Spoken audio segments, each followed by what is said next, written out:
All right, now we are live on Instagram. I'm going to put in a little header here. And we're going to make sure we pin that. See, I'm having to relearn all of these things I used to do on automatic all the time. So hang with me just a second, Instagram. I'm trying to get you in place here. All right. Welcome, welcome, welcome. If you are joining us, I am simulcasting all over the place here today. Instagram Live is where I'm going to be talking to you guys because they're the originator of the Jimmy Rant show. But I also have my Facebook pages here as well. Right here's my personal page. This is my Living La Vida Low Carb page. Feel free to share. Please get the message out there.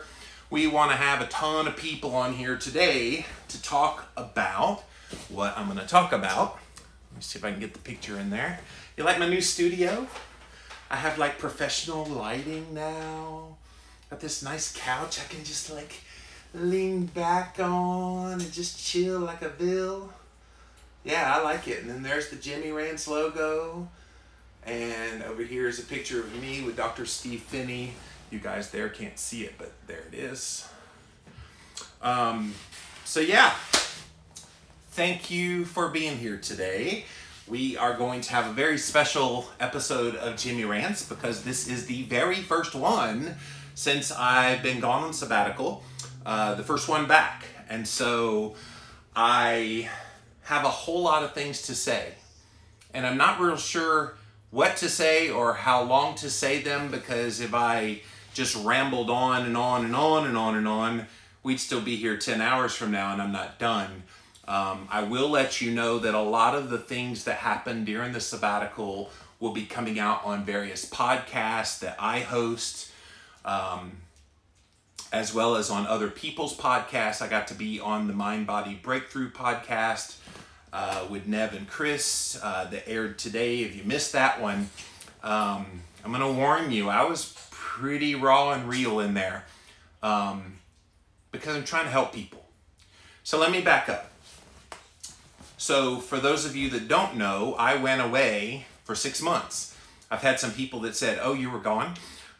Yes, I was gone. But I was gone for 6 months. I left on September the 1st. Today's March 1st, so it's been exactly 6 months today since I left. And the last time I was on video before I left was August 31st, and I signed off. I did bawl my eyes out when that was over. Pretty emotional time. And I had been, if you've been following my work leading up to leaving, I had already been feeling pretty emotional about things. I could sense that something was happening, that something was going to happen. You know, you get that kind of sixth sense feeling, and it just was there, strong.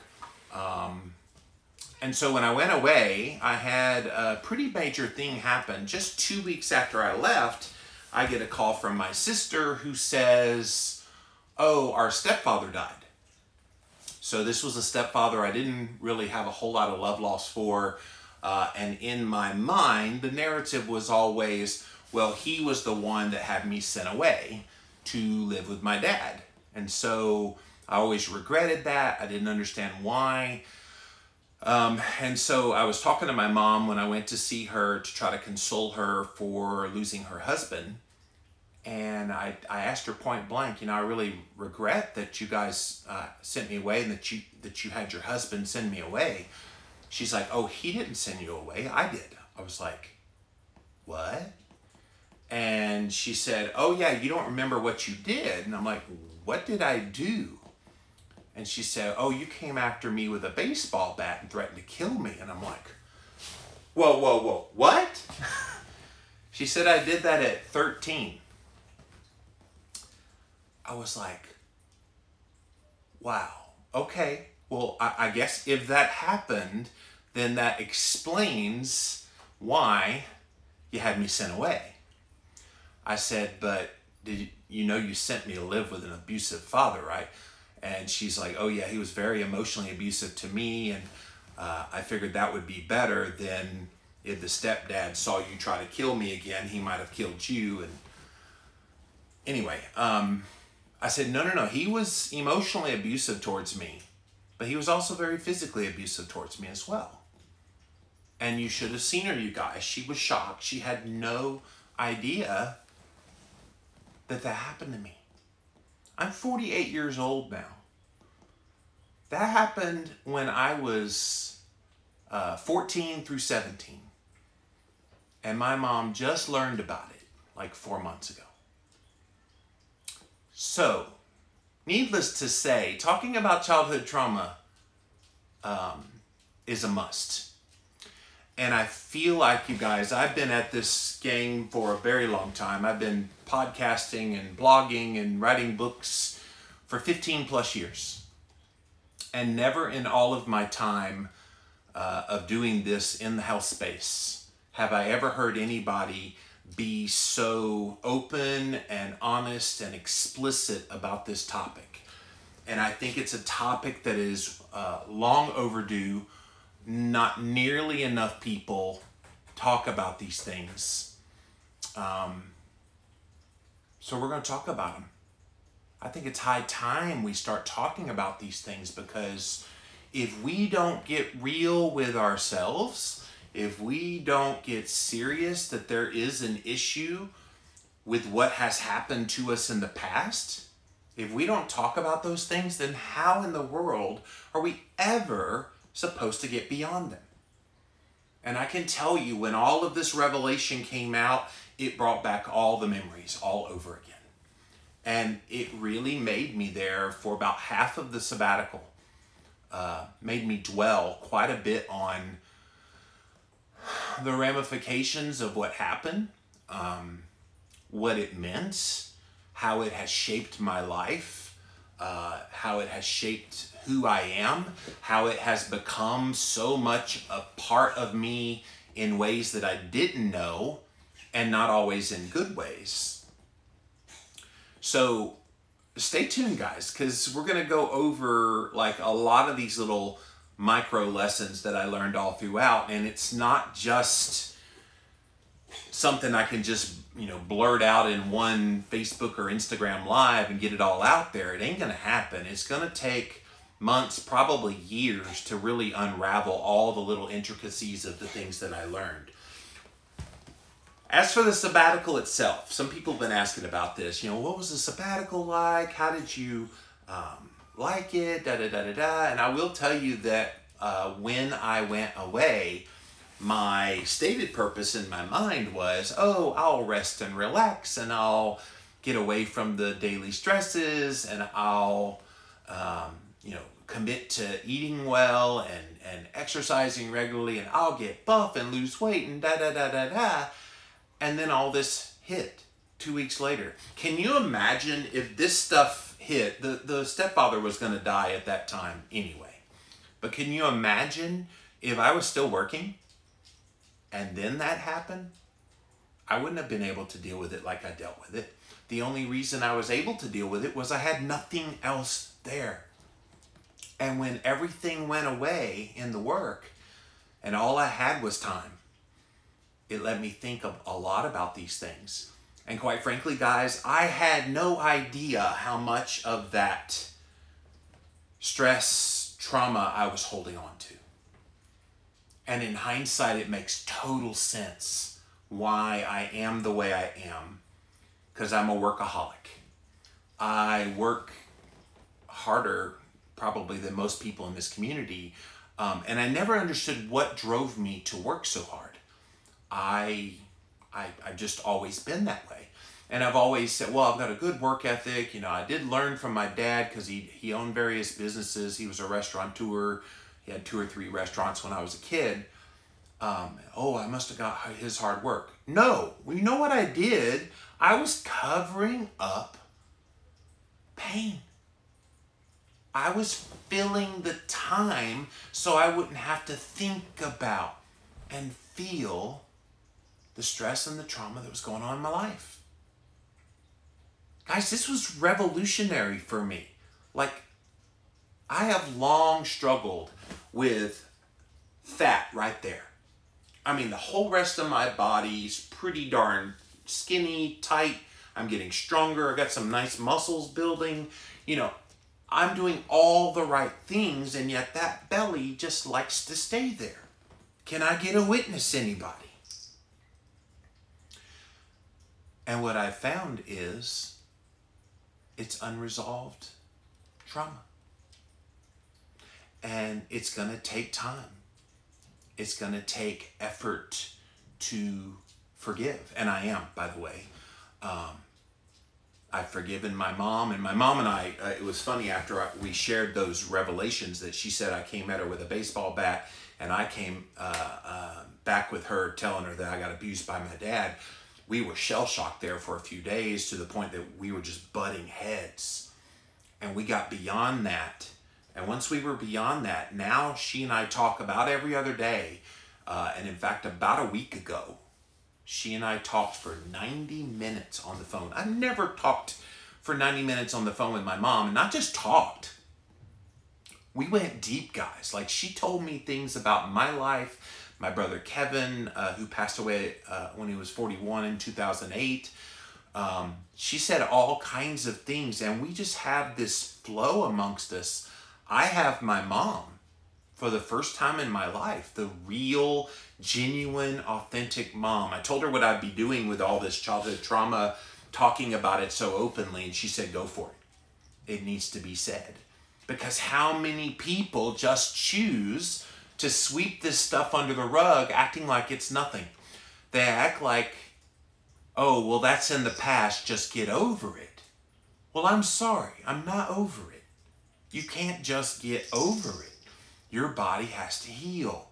Your body has to go through an assimilation of what was that about.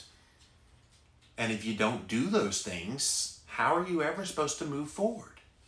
So I want to speak directly to all of you who still struggle with some kind of a weight issue, some kind of a health issue, some limitation in your movement. I want to talk directly to you. Have you ever thought about your past? Have you ever looked inward and said, is there something that happened to me long ago that I'm still dealing with the ramifications of it to this day? And I can tell you, I had great emotional, great physical, and I did even have sexual abuse as well. And a lot of you guys have had all of those same things. And I want you to know that if you're too afraid to talk about those things, you're never, ever going to get beyond your weight, health, or physical limitation problems. You're just not. And you need somebody you trust and that you love and that you know and respect to tell you these things. Because quite frankly, had I not stopped and had I not gotten confronted with all of this myself, I would still be none the wiser, living my life, going about life, thinking that what I was going through was totally the way things are. And it's not supposed to be that way. And how many people are living their lives, unbeknownst to them, dealing with this stuff? It's too many, guys. Too many. Which is why I wanted to make this the focal point of my work. So as I started working through some of that stuff, there is some good things that happened during the sabbatical I wanted to tell you about. It was about early to mid-December when I finally was coming to terms with what all of this was and what it meant. And it was at that point that I started going to the gym. So working out. And oh yeah, by the way, I kept my diet pretty simple the whole sabbatical. I stayed pretty much keto carnivore the entire time. I didn't really eat a whole lot different than normal. I had meat pretty much every day. That was just all I ate was meat. Maybe a little bit of Rebel ice cream here and there, but for the most part it was meat. Because it was simple, it was easy, it was one less thing I had to think about in the midst of thinking about all these other things. And so, the gym. So I joined Planet Fitness here locally in Spartanburg, South Carolina. and I start working out. Now, traditionally, you guys, I have not enjoyed working out because when I would lift the weights, I would have really incredibly painful delayed onset muscle soreness. And it was this DOMS that would prevent me from working out because I was like, ugh. Everybody says this is supposed to be invigorating, and it's just doing nothing but causing me harm. I'm not feeling good. It's not good. So I tried it this time. And the first time I worked out, I was a little sore, but that's normal, for about a day. And then, okay, that wasn't bad. So then the next time I went to work out, no soreness. The next time I worked out, no soreness again. And over time, I noticed, yeah, I'd have the immediacy after you work out. You get that kind of, okay, I did work hard. You get that kind of thing. But something amazing started happening, guys. Unlike any other time before, I started working out and I could actually physically see, like I've got a bicep that's popping up now. I have never been able to grow muscle like I'm growing muscle now. And my theory about this is the stress in my body from holding on to all that childhood trauma has been keeping my muscles incredibly tense so that they would not respond well to exercise.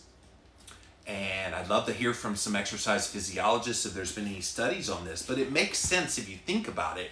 When you are stressed, your muscles get tense and tight. And so when you start letting that stuff go and you learn to relax, which obviously I've been away for 6 months, during that I was able to relax quite a bit.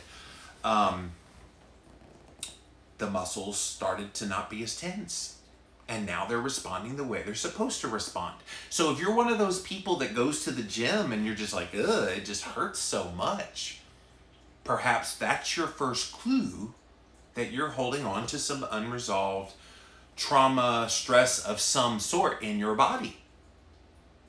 It's amazing, guys.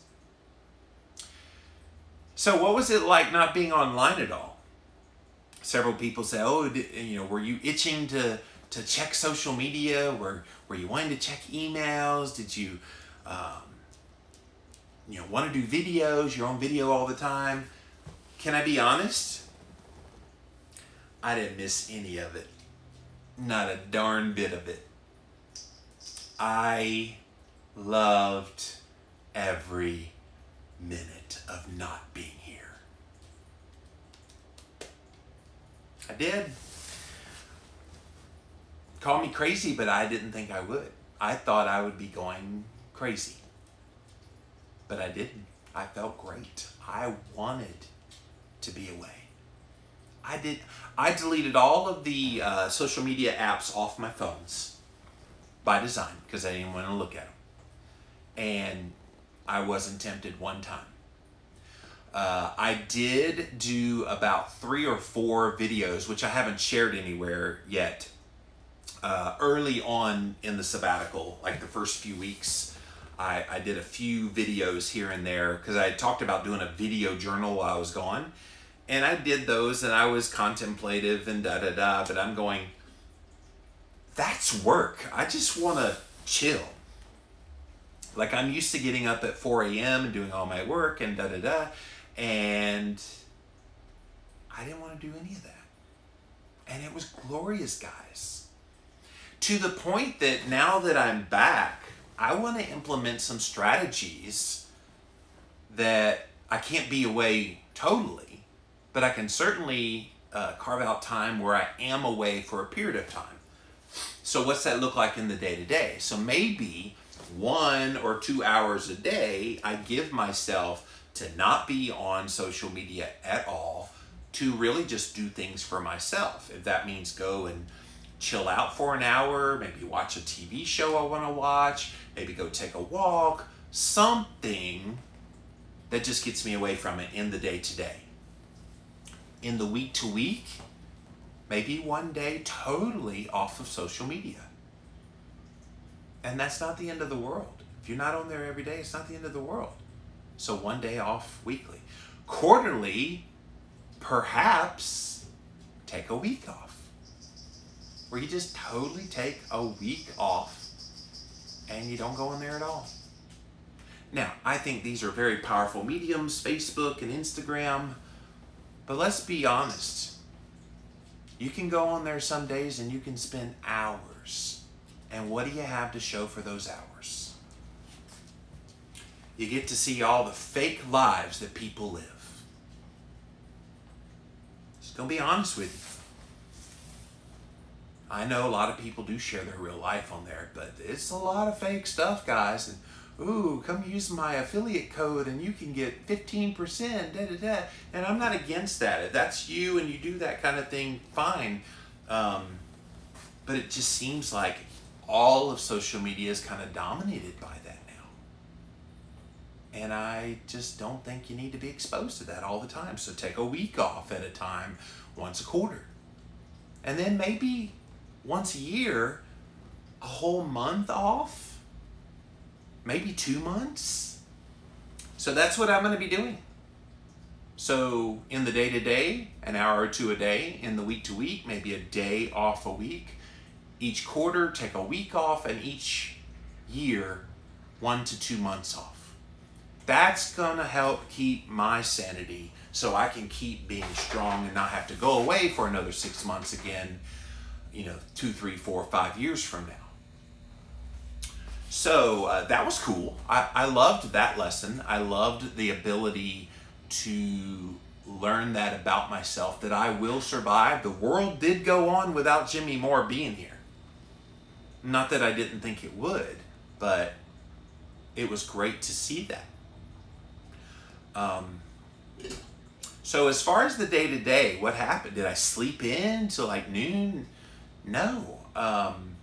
I'm very well on my circadian rhythm. And so I was still getting up pretty darn early. When I first started, it was like 4 a.m. I was up there every day at 4 a.m.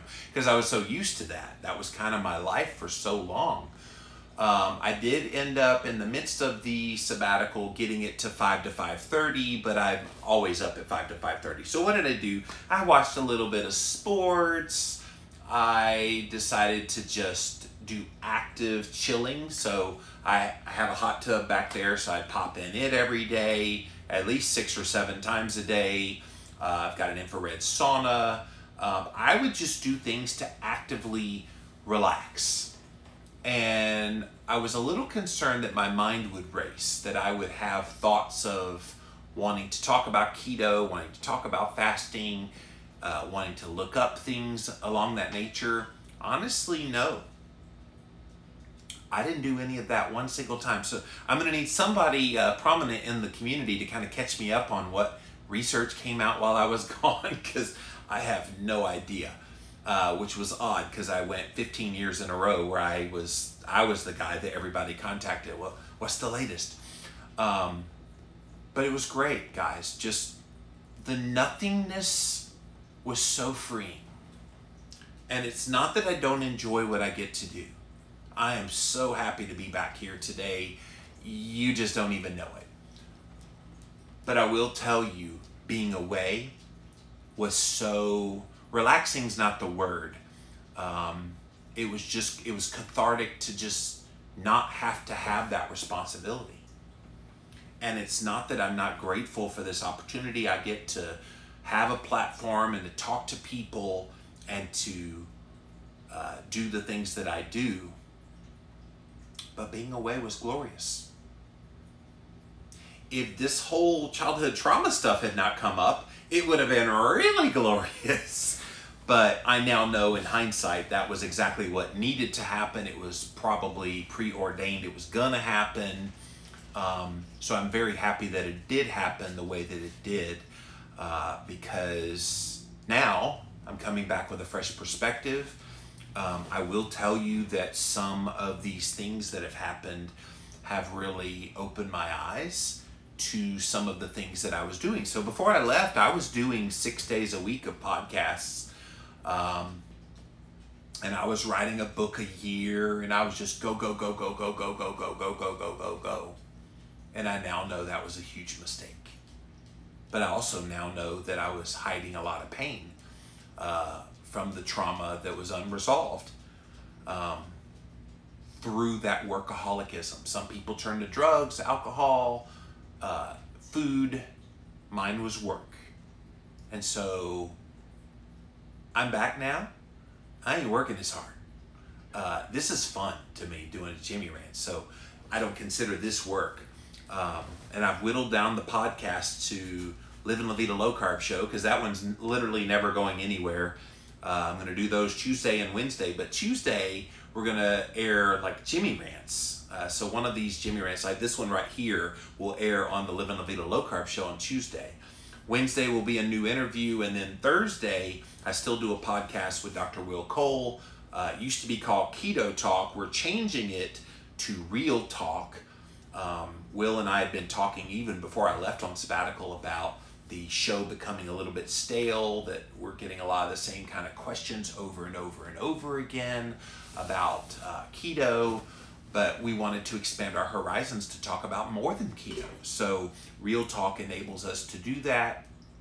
So that debuts this Thursday. And guys, you're going to be shocked when you start hearing some of this new content, because I'm not holding back anymore. If I'm being honest, I've self-limited myself about what I would talk about sometimes. Even subconsciously was doing that. Didn't consciously say, well, I won't ever say this. I just feel like the time now is to be very real and to be very open and very vulnerable. Because when you have a whole bunch of fake people online, and there are a lot of fake people out there, the way you counteract that is you be real, like really real. And I'm still trying to find what that real voice is. So if you hear me on a podcast and I say something in a certain way that maybe rubs you the wrong way, just know I'm trying to refine it in my head a bit, to get the right words out, but I want to get the right vibe. I want people to know this is serious. I want people to be encouraged. I want them to be awakened like I was. Because when you are awake, when you are learning the lessons that you need to learn, you help people. And that's literally always been my one and only goal, is to help people. You guys know that. You know that that's literally the heart song of everything that I've ever done in my work, is to help people. And the moment we stop trying to help people through our own stories, our own experiences, what we have learned in life, is the moment that we just become another face in the crowd. Jimmy Moore is never going to be just another face in the crowd. Can't do it. It's not in here.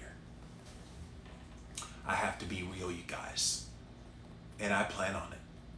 I'm going to be realer than probably anybody you've ever seen in your life.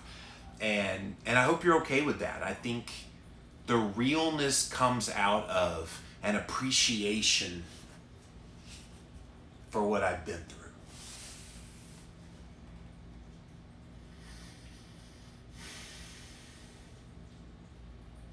And I've been through a lot. This has been hard. Been real hard. But I know it's for the best. And I know that what I'm about to share in the coming weeks and months, and hopefully years, is going to help a lot of people. And if it took me going through pain to be able to help people now, I'm glad it happened. And I will never apologize for crying on camera. Because this is real, guys. You want to be real. Tears are real. Pain is real.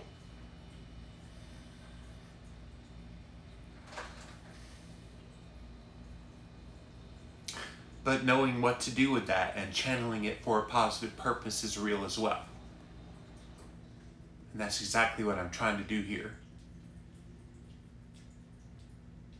Because I do have love for other people. And I do have compassion for people who've gone through the kind of stuff that I've been through in my life. And I know there's people that have had it far worse than me, but pain is pain. Pain is not a respecter of persons, you guys. Anybody is susceptible to it. Everybody goes through some sort of pain, trauma, whatever you want to call it. It's what you do with that pain. It's what you do with those experiences that happen to you. See, I told you this sabbatical has made me so introspective, reflective, unlike any other time in my whole life. And I'm glad. I have always been someone who's tried to be real always anyway, but it's especially true now. Now more than ever before. And I'm really glad I went away.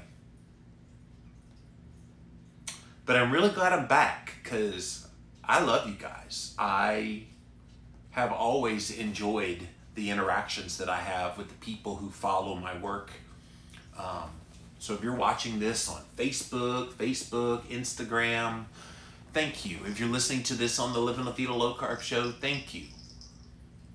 I have always just tried to be authentic. And that's all anybody ever wants. Just be real. Stop trying to be something you're not.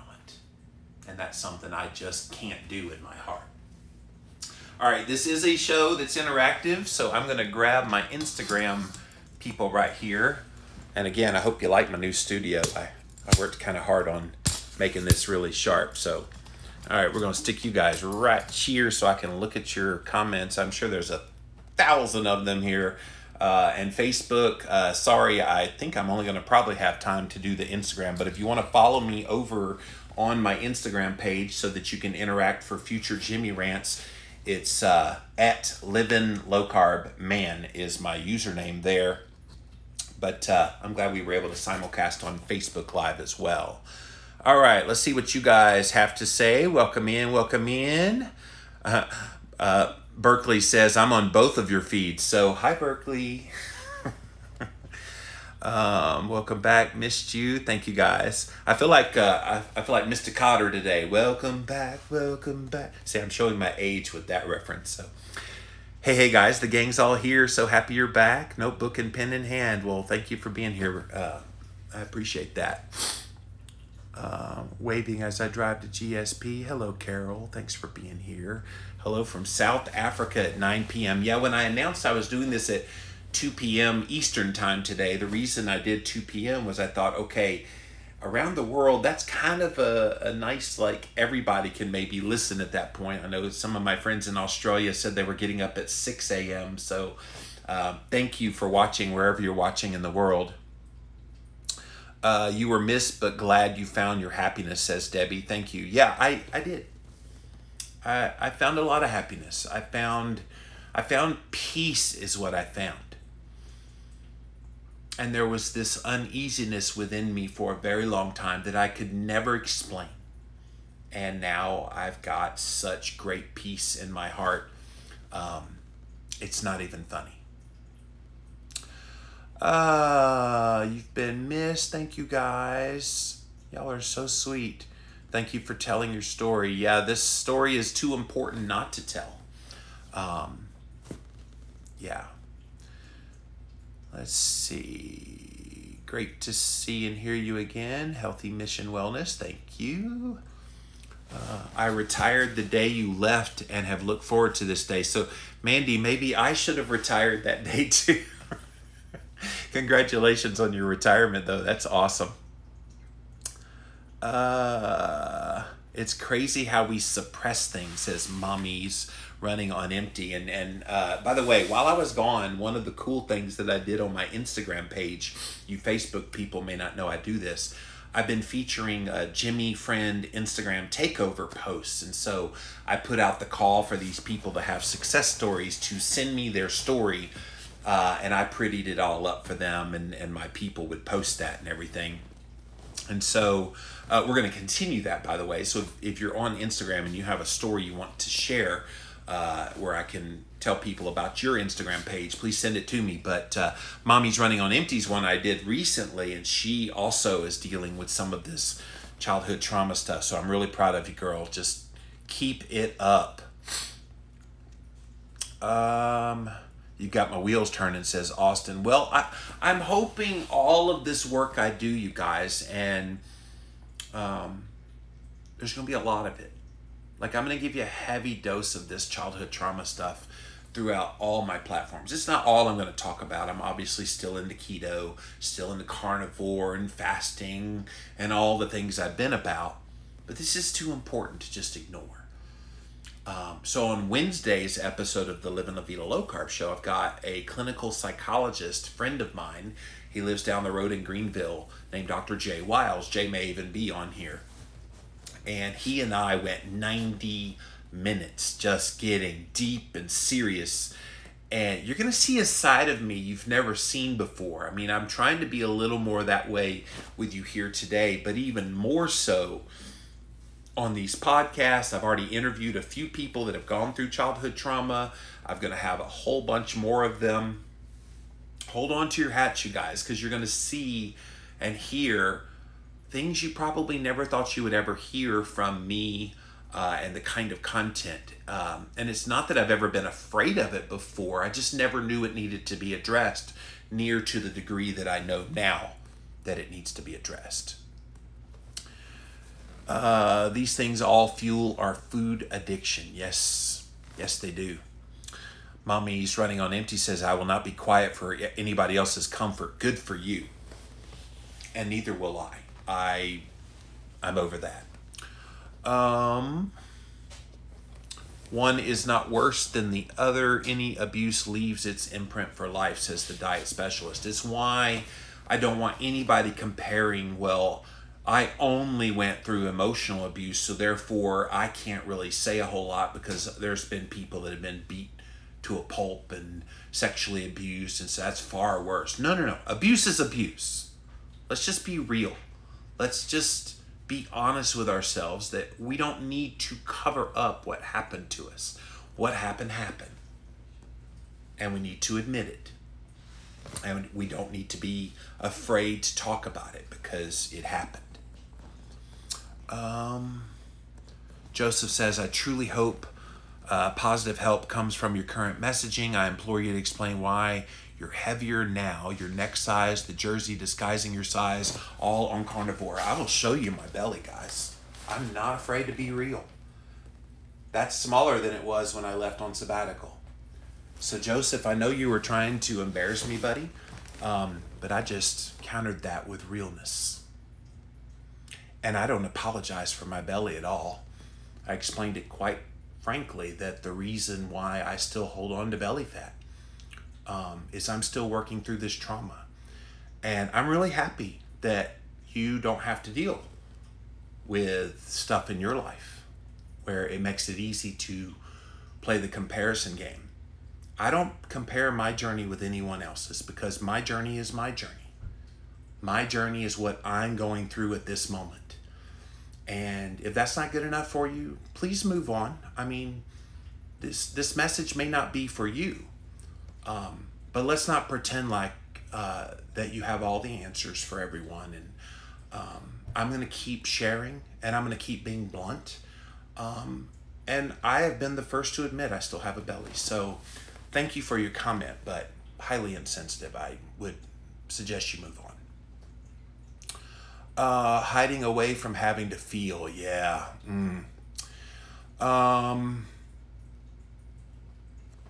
Have you heard of the book, The Body Keeps Score? Yeah.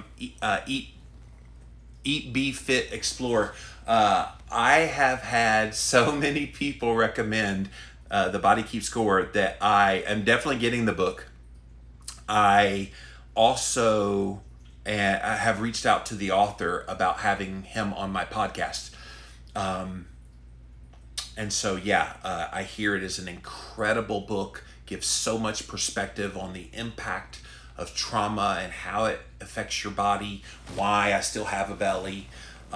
So yeah, I look forward to that. So maybe what I'll do is, after I read the book, I'll do a Jimmy Rants where I'll do a review of the book. So stay tuned. Thank you for that, EP Fit Explorer. But yeah, 1 million people sent me that link to that book, and so I appreciate that.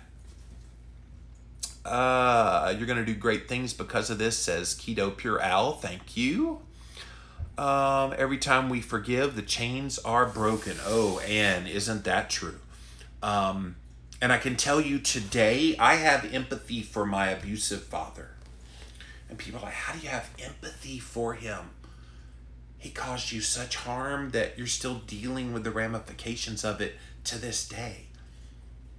It's perspective, guys.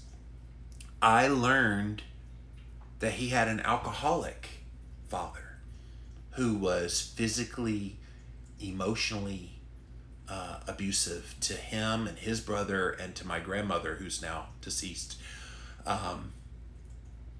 He beat the crap out of them and he berated them. So guess what? My dad said, I'm going to be better than my dad. So rather than drinking alcohol, I'm going to go and become a police officer. And he did. He was chief of police of a small town, worked in the sheriff's department. He was in law enforcement. But he beat me and he berated me and my brother Kevin. And in his mind, he probably thought he did better than his dad because he wasn't an alcoholic. And he also probably thought that the way he treated us was normal. Think about that. You grow up in a household where you're regularly getting screamed at, emotionally berated. My dad said some really ugly things to me. He told me I was worthless, that I would never amount to anything, that nobody would ever want to be with me, that I was undesirable. I was an honor roll student in all of this abuse. And he still wanted to send me off to reform school. He would always threaten that reform school thing to me. I didn't even know what reform school was, but all I knew was he was in love with it. I was like, I'm still going to get A's and B's in reform school. I don't know what. Anyway, I know what it is now. So, but the reason he was that way with me was that was his normal growing up for himself. So why do we expect people to, quote, know how to act when they're only mimicking what they know and what they've learned? And if what you knew growing up was yelling and berating and hitting, why would it be a surprise that that child grows up to, gee, I don't know, berate and hit their own kids? And I've said as much to people that had I had kids in my 20s, I probably would have hit them. It pains me to even think about that now, but you do what you learn. And if you learned bad habits, guess what? You're going to continue those bad habits. You can't overcome those unless something intervenes. And if that intervention is therapy, man, I wish I had gotten therapy. I wish my dad had dealt with his own childhood trauma. To this day, he's 70 years old. He is physically broken down. He's had so many shoulder surgeries and back surgeries, and he's on 21 different medications today, from opioids to cholesterol medications. He had heart attacks and then quintuple heart bypass about 15 years ago. He's a ticking time bomb mess of a physical human body now. And I think a lot of that came on because of his unresolved childhood trauma. That had he dealt with his stuff way back in the day, maybe he could have broken that cycle. And I still want to have kids someday. I know now, because I'm dealing with this stuff, that I can and will break that cycle myself. And so I'm kind of excited about that.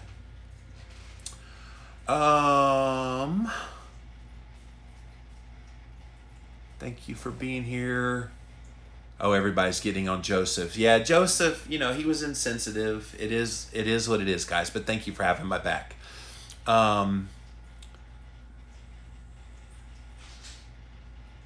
Jesse says, these are surely things in everybody's past, or there are things in everybody's past, mine included. Maybe someone is dealing with present issues that are not being addressed. Jesse, that was the big revelation. When I went away, I had no intention of dealing with past issues. I had no intention of coming face to face with childhood trauma. It just hit me upside the head. And I'm glad it did, because it needed to happen, and it did happen. And so, yeah, there's people, they live their whole lives, and you know these kind of people. They wallow in their own pity, and they want people to feel bad for them because of things that happen to them. But they never want to actually get to the root cause of what happened and to deal with it adequately through therapy and through other means. They just want their identity to be that I went through stuff in my life. And that's their entire identity. It's who and what they are. And they dwell in that identity. They don't hide from it. They embrace it. They're like, okay, yeah, I was the one that was abused. Oh, woe is me. My life is all horrible today because of what happened to me. And oh my God, nothing ever goes right for me. You know those people in your life. And those are the very people that need to get their act together and get this out in the open. There's people hiding things that happen in their family, and families are very good at doing this. They will hide stuff like nobody's business. They hide their bad stuff because they don't want the ugliness to be shown to the world. And I get that. Especially, here's the funny one, the funny part of all this. Oh, well, that happened so long ago. Just let it go. What if it's still impacting you today? I turned 48 during the sabbatical. This happened when I was 14 to 17 with my dad.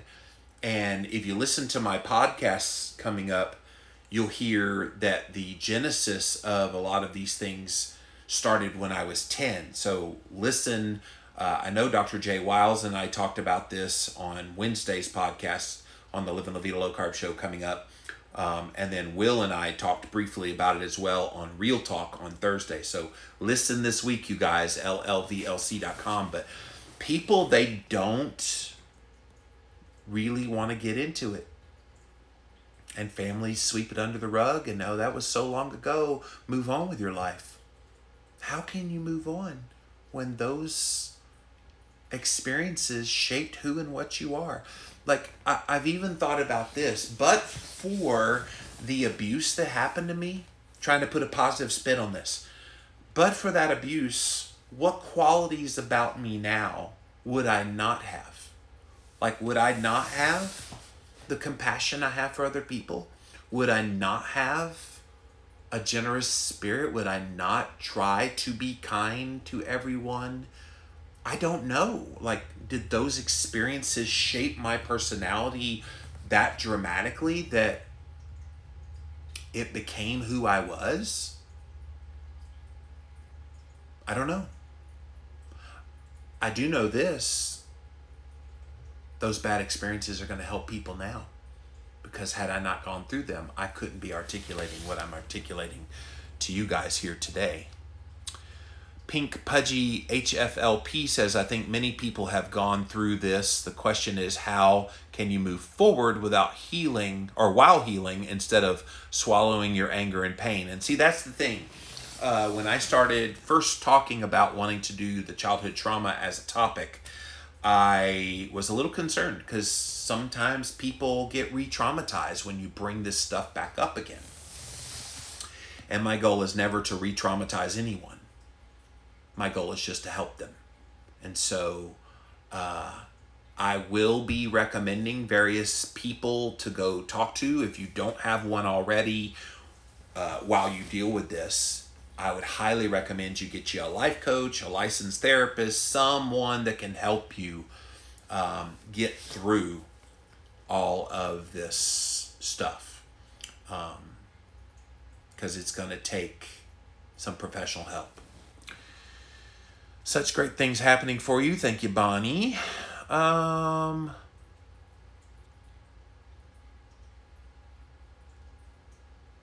Maybe this explains why I hate strength training, says Mommy's running on empty, talking about lifting. It can be rough.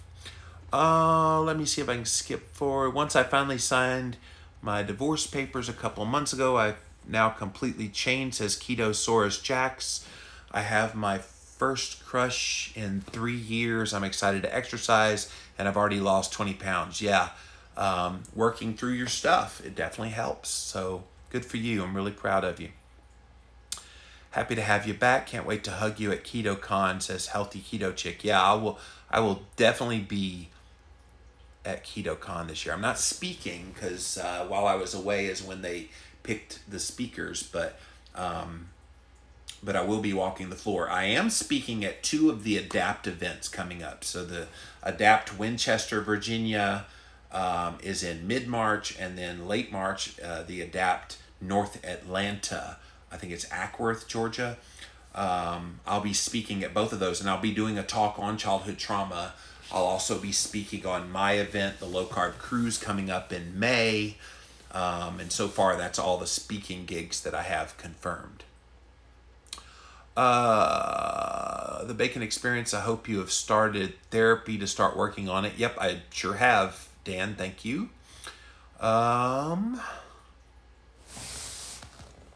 Just be you. I will always be me. Miss Twiggy says there's actually a movement to be more real and vulnerable online and in real life.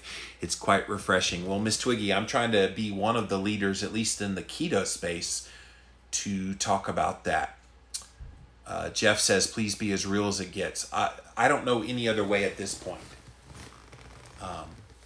When you've been through some of the kinds of things that I've been through, and you're going to be hearing a lot more about these in the coming weeks and months, real is the only way to be. Brittany says, I'm so thankful for real. It is such a huge part of who I am. Real is the only way to be. Yes, she's realfood.reallife. You guys go follow Brittany. Christy says, we need more real. You got this. Thank you. Trick says, so happy you're back. Happy you are on this new track. We really need this. It's very huge, and I'm so excited. Excellent.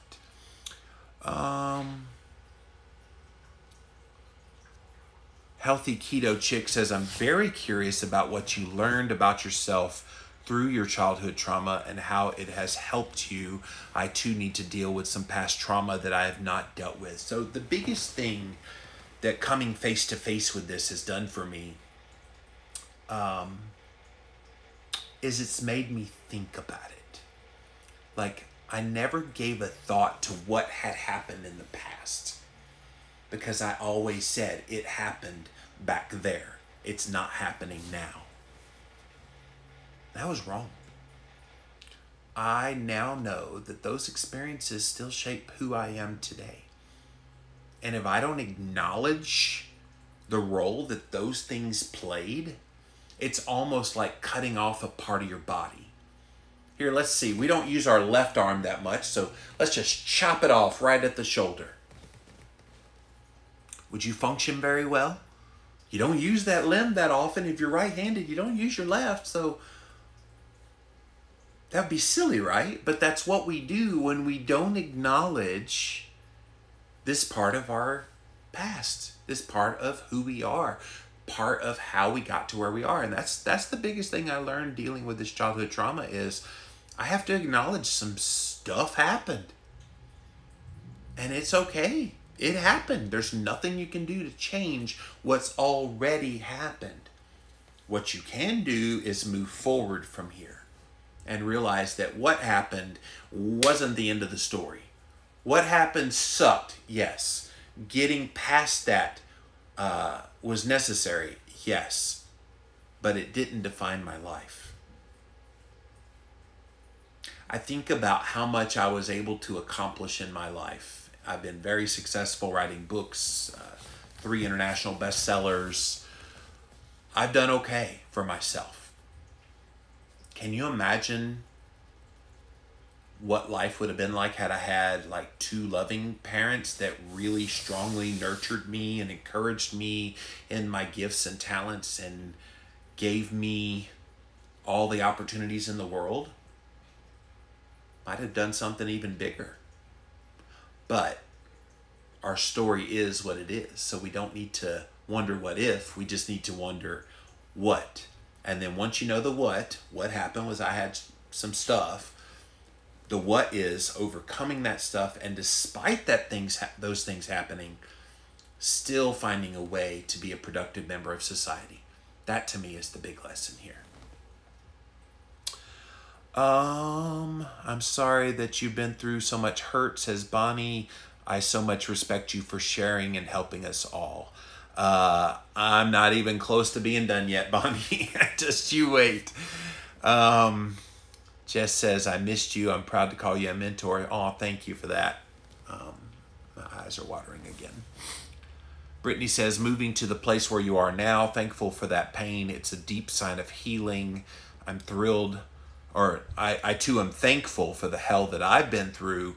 It allows me to help and encourage others. Yeah, Brittany and I had a really nice conversation for an upcoming episode of the Living La Vida Low Carb show. She's had some stuff in her life that we talked about. And guys, I can't wait to start sharing some of those interviews with you, because hearing other people's trauma will help you deal with your own trauma.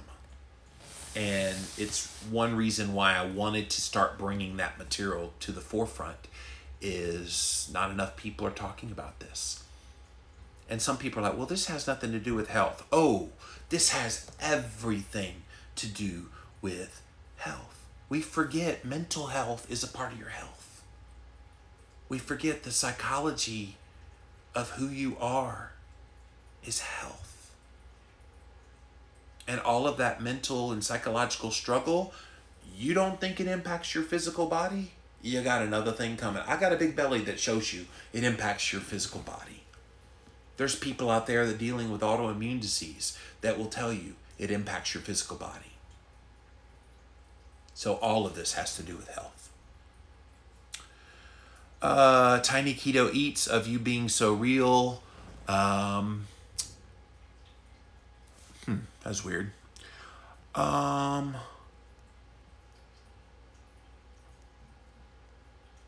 Giving up carbs is tough. I like chocolate cake, says DeVito. Yeah. Wow. Yeah, we've all been there. What up, April?